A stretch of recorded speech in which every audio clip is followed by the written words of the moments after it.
Selamat datang di Accounting Talk bareng aku, Anggi, yang bakal menemani kalian selama 10 menit ke depan. Nah, anak akuntansi pasti udah nggak asing lagi nih sama satu topik yang kedengarannya susah, tapi kita bakal bedah di hari ini, yaitu topik mengenai akuntansi keuangan lanjutan, di mana submaterinya kita membahas mengenai likuidasi persekutuan. Wah, terdengar nggak asing, tapi kok terdengarnya langsung mikir panjang ya teman-teman.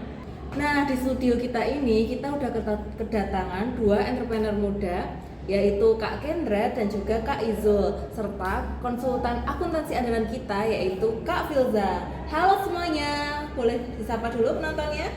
Halo Anggi dan halo teman-teman semuanya.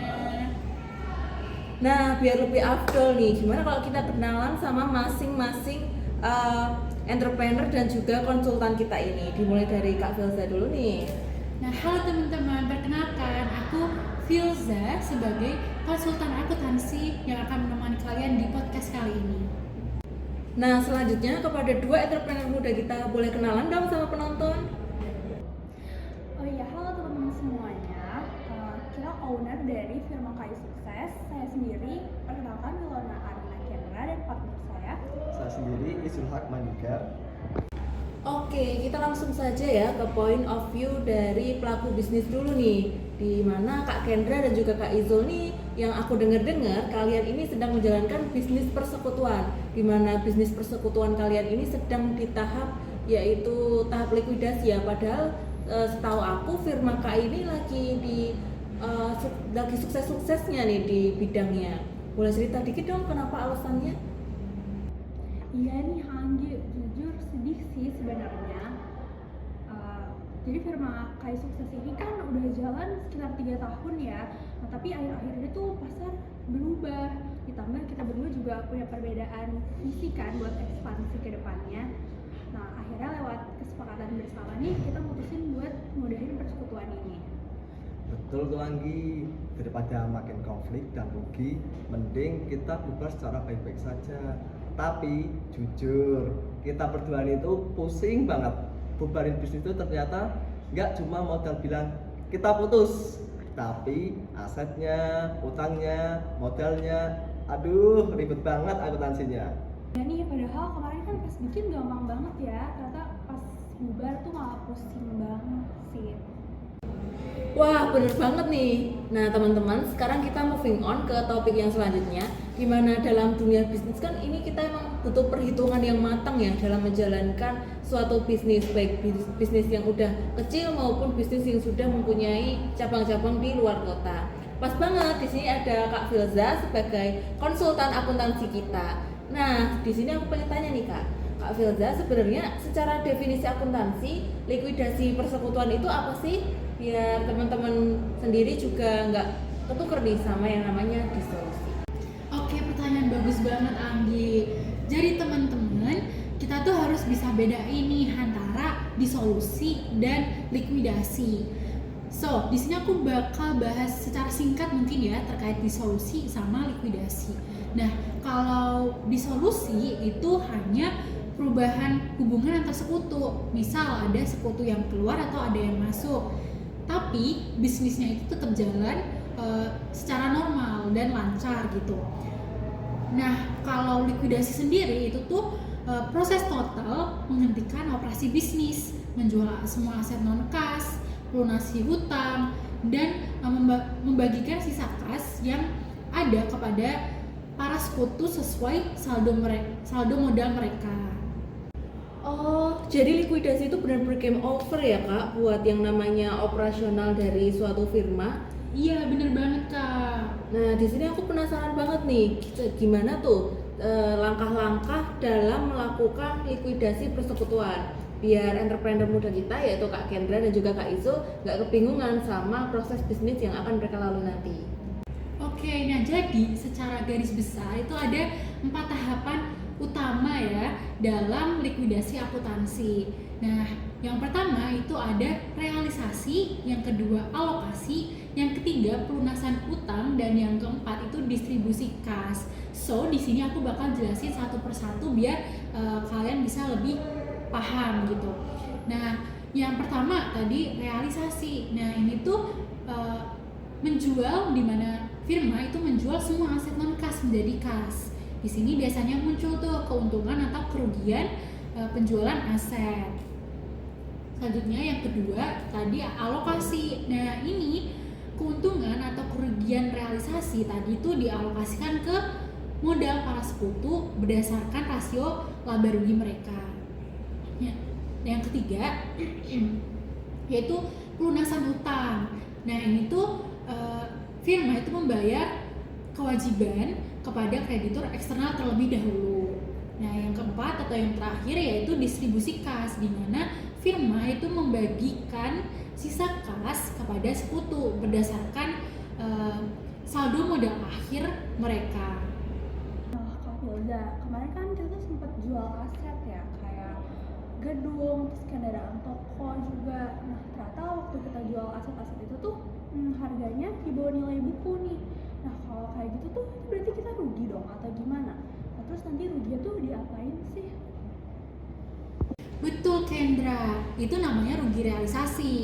Nah, rugi itu nggak ditanggung sendiri, tapi didebit atau dikurangi ke akun modal kamu dan Izul sesuai perjanjian rasio pembagian laba rugi yang kalian buat di awal. Misal di awal kalian bikin perjanjian rasionya itu 50/50. Ya ruginya berarti ya dibagi rata aja untuk mengurangi modal kalian.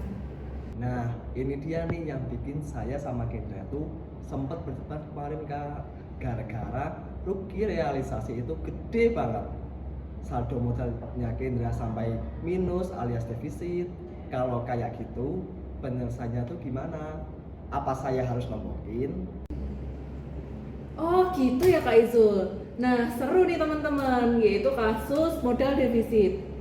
Menurut Kak Filza sendiri, kalau terjadi kasus seperti yang disebutkan oleh Kak Izul barusan, gimana nih solusi yang kira-kira paling tepat untuk dilakukan?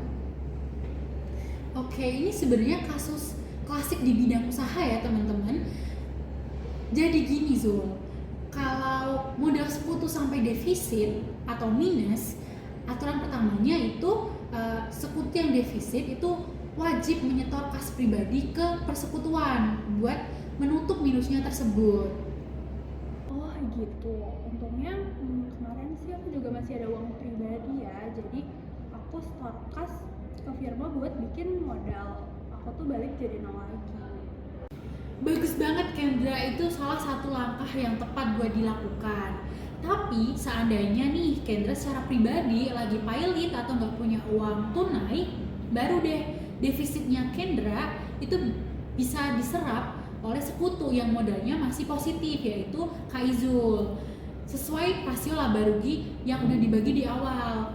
Nanti kalau sekiranya Kak Kendra udah punya uang nih di masa depan, baru deh Kak Kendra bisa melunasi hutang ke Kak Izul. Untung kompak ya. Nah, aku dengar nih Kak Filza, di dunia perkuliahan jenis likuidasi itu ada dua. Yang pertama yaitu likuidasi yang dilakukan secara sekaligus atau disebut juga dengan lump sum liquidation. Kemudian yang kedua ada likuidasi secara bertahap atau disebut juga dengan installment liquidation. Nah, bedanya di mana nih Kak antara dua jenis likuidasi ini? Boleh dijelasin sedikit dong ke penonton-penonton? Oke, jadi singkatnya gini nih Anggi. Kalau likuidasi sekaligus, semua aset non kas itu dijual sekaligus. Utang dibayar, baru kas dibagikan ke sekutu di akhir proses gitu. Terus sekali selesai, tapi kalau asetnya banyak dan butuh waktu berbulan-bulan buat terjual, kita pakai likuidasi bertahap. Jadi setiap ada aset yang laku dan jadi kas itu langsung dipakai bayar utang, dan sisanya itu dicicil, dibagikan ke sekutu. Nah, tanpa nunggu semua aset laku terjual dulu gitu. Tapi ingat ya, kalau bertahap itu kita harus bikin yang namanya program distribusi kas atau kas terangan supaya gak salah bayar nih ke sekutu gitu Kang Gi.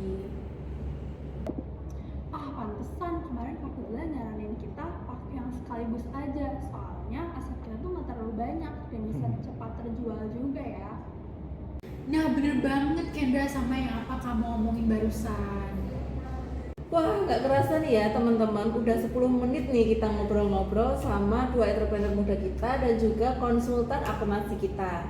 Nah, dari obrolan tadi aku bisa sedikit menyimpulkan nih bahwasanya dari likuidasi persekutuan itu bukan cuma asal bubar aja, tapi ada seni untuk akuntansinya, yaitu harus menaati hukum dan juga aturan, kemudian jual aset, bagi untung atau rugi, serta pembayaran hutang kepada pihak ketiga. Baru sisa kasnya dibagi kepada pemilik modal.